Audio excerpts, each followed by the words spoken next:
नमस्ते किसान भाइयों। मैं तुषार यादव इस वीडियो में आपका स्वागत करता हूँ। देखा जाए तो अनार की खेती दिन ब दिन अपने जो राज्य है राज्यों में बढ़ती जा रही है। उसमें पहले महाराष्ट्र में, राजस्थान में, गुजरात में, अभी कर्नाटक और आंध्र प्रदेश में भी अनार की खेती हमें देखने को मिल रही है। अभी देखा जाए तो ज़्यादा से ज़्यादा अनार अभी अम्बिया बहार के स्टेज में है। वहाँ पर जो फूल लग रहे हैं, यहाँ पर जो चरण है, फूल लगने से फल लगने की जो अवस्था है, वो अनार में सबसे ज्यादा हम क्रिटिकल स्टेज बोल सकते हैं। अगर इस अवस्था में जो अपना फूल है, फूल अपना फल में कन्वर्ट नहीं हुआ तो बहुत बड़ी समस्या आ सकती है। इस अवस्था में देखा जाए तो हमें ज़्यादा से ज़्यादा फूलों का झड़ना या फल सेट न होना, ऐसी समस्या हमें देखने को मिलती है। इसकी वजह से जो भी हमारा मुनाफा है, मुनाफा कम हो जाता है। अनार में देखा जाए तो दो तरह के फूल आते हैं, नर फूल और मादा फूल। जो भी मादा फूल होते हैं वो हमारे फल में कन्वर्ट होते हैं। इसलिए जो भी फल है, हमारे फूल टू फल कन्वर्ट होना बहुत जरूरी है। इसलिए जो फूल हमारे कन्वर्ट होते नहीं है, उनके पीछे सबसे बड़े क्या कारण हो सकते हैं, आज हम इस वीडियो में देखने वाले हैं। और उन कारणों के लिए हम क्या उपाय कर सकते हैं, कैसा प्रबंधन कर सकते हैं, ये सभी हम इस वीडियो में देखने वाले हैं। तो जो भी अनार है, तो अनार में सबसे जो महत्वपूर्ण कारण होता है, जो भी हमारा फुल झड़ना या फल सेटिंग न होना, जिसके लिए जो कारण होते हैं उनमें से सबसे पहला जो आता है वो होता है तापमान में चढ़ उतार। जो भी तापमान हमारा बढ़ता है, कम होता है, वो भी जो अनार के फूल है, फूलों पर ज्यादा से ज्यादा परिणाम करता है। उसके बाद जो हम सिंचाई प्रबंधन करते हैं, जनरली जो हमारा फूल लगने से पहले होगा, हम फर्स्ट इरिगेशन देते हैं या फूल लगने के समय जो भी इरिगेशन देते हैं वो कैसा करना चाहिए। उसके बाद जो भी हमारे मुख्य पोषक तत्व होते हैं जिनमें हमारे एनपीके आते हैं, उन पोषक तत्वों की कमी। उसके बाद जो भी हमारे सूक्ष्म पोषक तत्व होते हैं, माइक्रो न्यूट्रिएंट्स, उनकी कमी से भी हमें ज्यादा से ज्यादा जो अनार के फूल झड़ है वो देखने को मिलती है। उसके बाद जो होता है अनार में हमारा जो भी है पर परागीकरण होता है, यानी क्रॉस पॉलिनेशन होता है, तो उसका भी हमें अभाव देखने को मिलता है। वैसे जो हमारी फ्लावरिंग स्टेज है, उसमें हमें हानिकारक कीट और रोगों का ज्यादा से ज्यादा प्रादुर्भाव देखने को मिलता है। उसके बाद पौधे में जो भी हार्मोनल इनबैलेंस बोलते हैं, हार्मोन का असंतुलन हम बोल सकते हैं, उसकी वजह से भी ज्यादा से ज्यादा हमें फ्लावर ड्रॉपिंग देखने को मिलता है। उसके बाद जो भी अनार की कटाई या छटाई करते हैं, वो भी हमें प्रॉपर टाइम पर करनी चाहिए। उसके बाद जो हमने देखा पहला, तापमान और जलवायु में चढ़ उतार, तो हमारा तापमान या टेम्परेचर होगा, वो कैसा हमारे अनार के ऊपर साइड इफेक्ट करता है, हम इस वीडियो में देखेंगे। जो भी देखा जाए तो अनार की जो भी फल सेटिंग है, फल सेटिंग न होने का मुख्य कारण है जो भी हमारा तापमान है, तापमान में अचानक होने वाला बदलाव, जिसमें जो भी है, जब हमारी गर्मी अत्यधिक हो जाती है तो जो हमारे परागन है, हम उसे पोलन ग्रेन बोलते हैं, वो पोलन ग्रेन पूरी तरह से सूख जाते हैं। और जो हमारा फूल है, परागन सूखने की वजह से जो फूल है वो झड़ना शुरू हो जाता है। वो पोलन ज़्यादा से ज़्यादा वाइबल नहीं होता है, इसलिए वो हमें झड़ने को मिलता है। इसी तरह से जो भी बहुत कम तापमान होता है या बहुत ज़्यादा ठंड आती है या पाला पड़ता है, तो जो भी फूल है, जो फूल की विकास की प्रक्रिया है वो धीमी हो जाती है, अपना पौधा स्टेज में चला जाता है। और उसकी वजह से जो भी न्यूट्रिशन चाहिए वगैरह चाहिए वो हमें प्रॉपर नहीं मिलता है। इसकी वजह से भी हमें ज़्यादा से ज़्यादा फ्लावर ड्रॉपिंग देखने को मिलती है।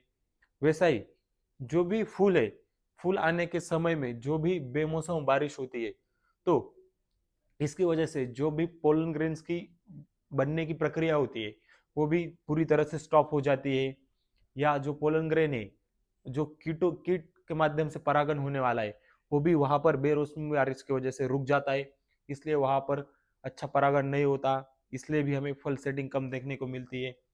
जो भी है, और जो हमारी तेज हवाएं चलती है, तेज हवा की वजह से भी हमें जो फुल ड्रॉपिंग है वो ज़्यादा से ज़्यादा देखने को मिलती है।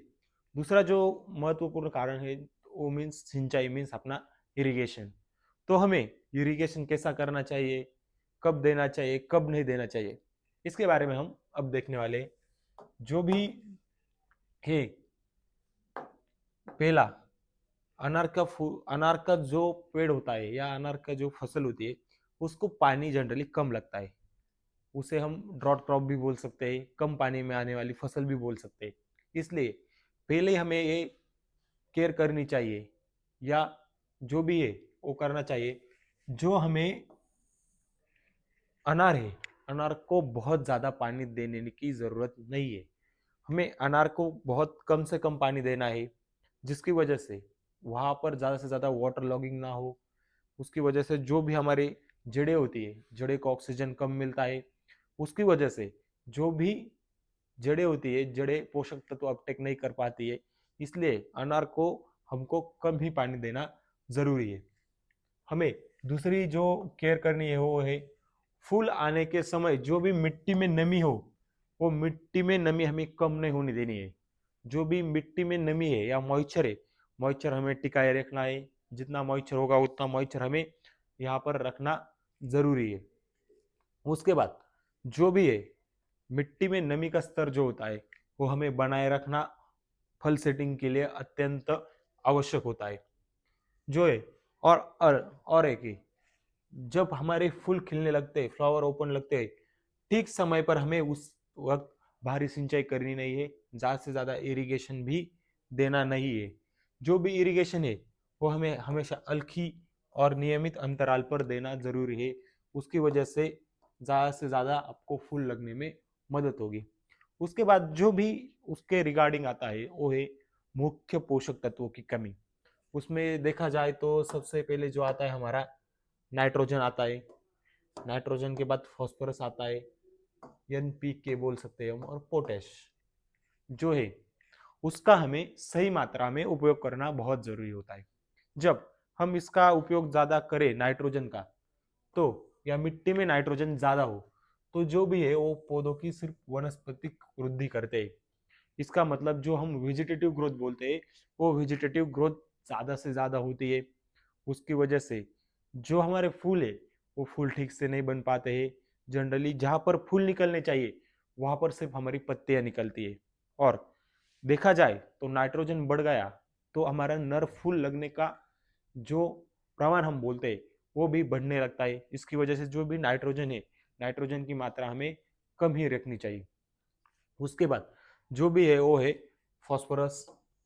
फास्फोरस की कमी से जो भी हमारा, हम बोल सकते हैं, जड़ों का विकास रुक जाता है। जड़ों का विकास रुकने से जो भी पोषक तत्व है वो अपटेक नहीं हो पाते। जो पेड़ में हमारा स्टोरेज बनता है वो स्टोरेज नहीं बन पाता। उसकी वजह से ज्यादा फूल भी नहीं हमें यहाँ पर देखने को मिलते हैं। उसके बाद जो भी है पोटेशियम, जो भी पोटेशियम होता है, तो पोटेशियम का मेन रोल यहाँ पर क्या है, जो है फल को आकार देना और उसे टहने से बांधे रखने में। जो भी पोटैश है हमारा, वो पोटैश हमें मदद करता है। वैसे ही जो भी हमारा ड्रॉट कंडीशन होगा, अगर पानी वगैरह उसका ये होगा, तो उसके अगेंस्ट रेजिस्टेंस बढ़ाने में हमें पोटैश ज्यादा से ज्यादा मदद करता है। उसके बाद जो है सूक्ष्म पोषक तत्वों की कमी। उसमें देखा जाए तो सबसे ज्यादा जो पोषक तत्वों की अनार के लिए जरूरत होती है वो होती है हमारी जिंक और बोरॉन की।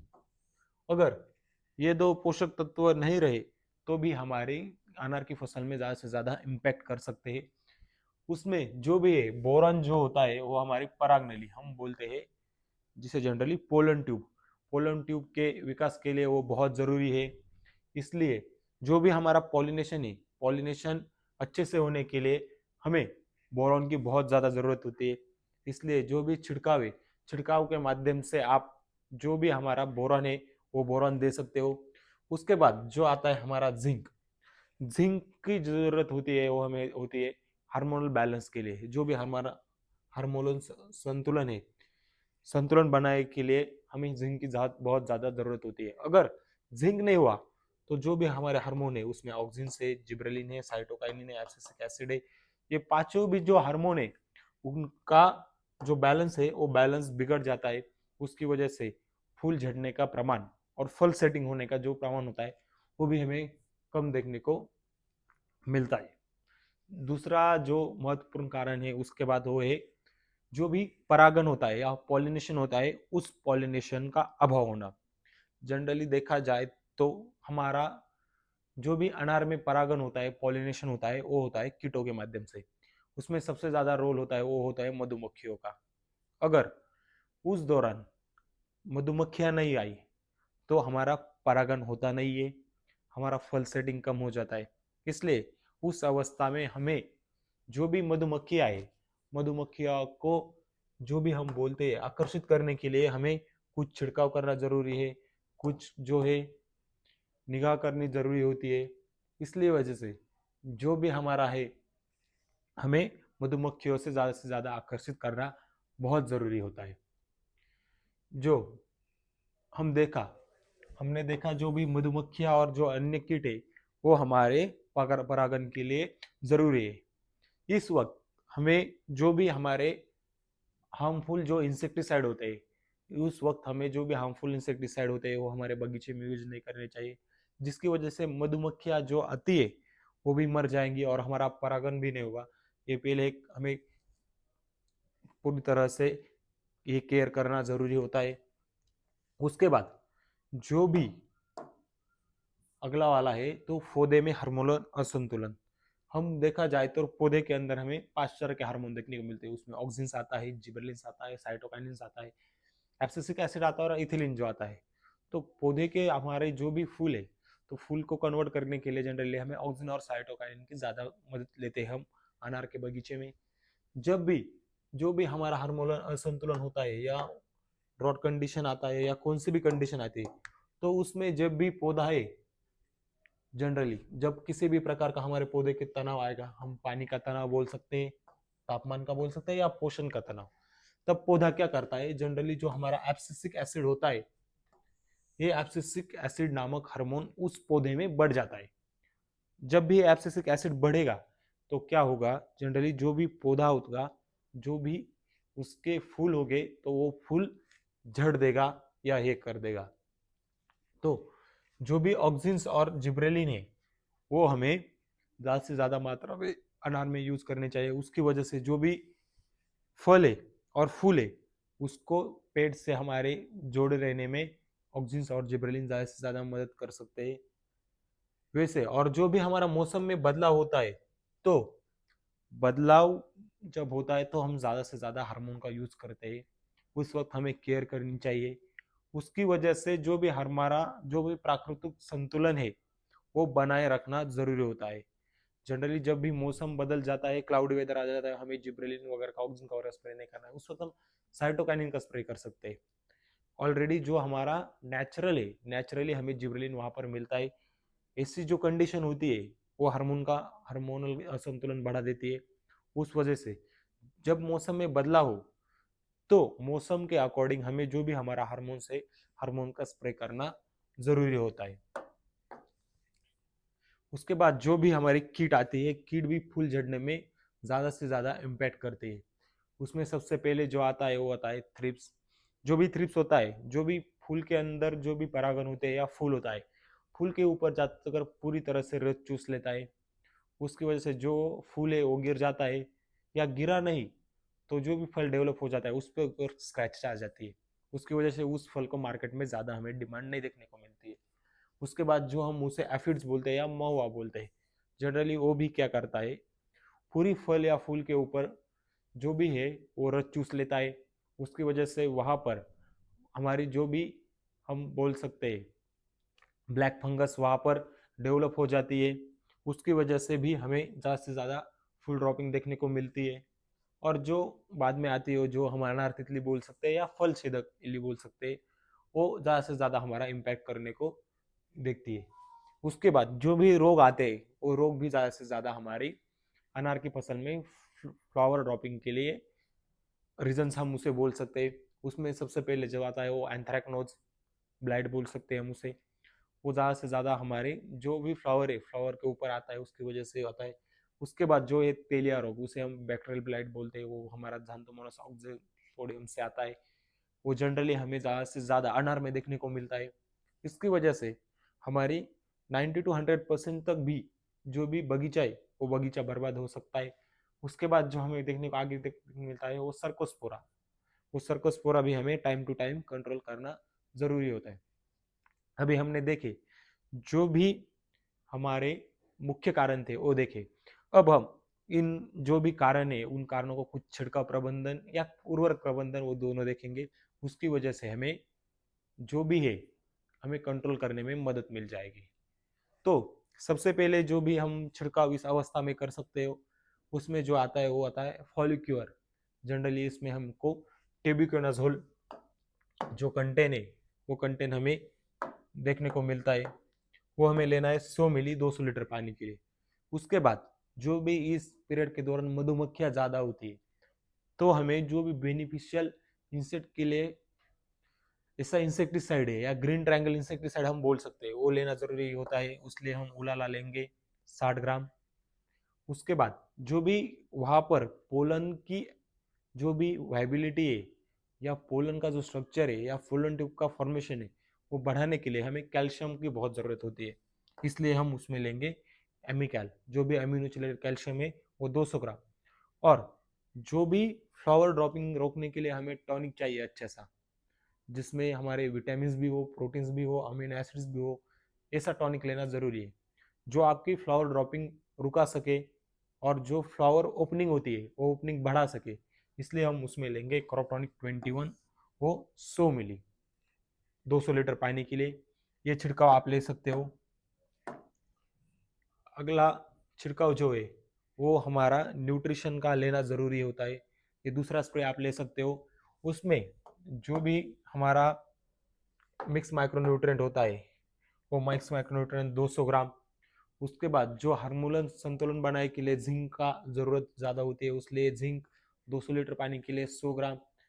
उसके बाद जो भी फुल्विक एसिड है रिवाइटल एप करके वो 150 ग्राम। उसके बाद जो भी क्लोरोफिल सिंथेसिस है क्लोरोफिल सिंथेसिस बढ़ाने के लिए और पौधे की जो भी फोटोसिंथेसिस एक्टिविटी है वो बढ़ाने के लिए हमें उसमें मैग्नीशियम लेना है 200 ग्राम 200 लीटर पानी के लिए। और जो भी फ्लावर का कन्वर्जन करने के लिए जो भी कोरोमंडल का जो फैंटेक प्लस करके जो टॉनिक आता है वो आपको लेना है 150 मिली 200 लीटर पानी के लिए। इसकी वजह से आपको अनार में अच्छे से सेटिंग देखने को मिलेगी। तीसरा स्प्रे आप ले सकते हो। उसके बाद जो भी थ्रिप्स है थ्रिप्स कंट्रोल के लिए और जो भी हमने अनार तितली देखी अनार तितली के कंट्रोल के लिए हमें स्प्रे उसमें लेना है स्पिनेटोरम। मार्केट में डेलीकेट नाम से मिलता है वो 120 मिली। जो भी हमारे तनाव जो आते हैं पानी की वजह से आए टेम्परेचर की वजह से आए या पोषक तत्वों की कमी की वजह से आए वो तनाव को दूर करने के लिए हमें लेना है डॉक्टर आर्थोसिल 250 मिली 200 लीटर पानी के लिए। उसके बाद जो भी फ्लावर का कन्वर्जन फल सेट करने के लिए हमें उसमें लेना है क्रॉपटॉनिक 21 100 मिली। और जो भी हमारा एंथ्रेक्नोज और जो भी सर्कोस्पोरा डिसीज है उसके लिए कस्टोडिया उसमें आपको एजोक्सिस्ट्रोबिन प्लस टेबुकोनाजोल का कंपोजिशन मिलेगा। ये आपको 150 मिली लेना है। आपको अगला स्प्रे लेना है वो लेना है न्यूट्रिशन पर्पज और जो सेटिंग है सेटिंग बढ़ाने के लिए आपको अगला स्प्रे लेना है। उसमें आप जो भी डाइफेंकानाजोल होता है वो ले सकते हो 100 मिली। उसके बाद जो हमारा सीविड है ग्रीन सीविड वो ले सकते हो आप सीरूबी ग्रीन वो 500 मिली 200 लीटर पानी के लिए।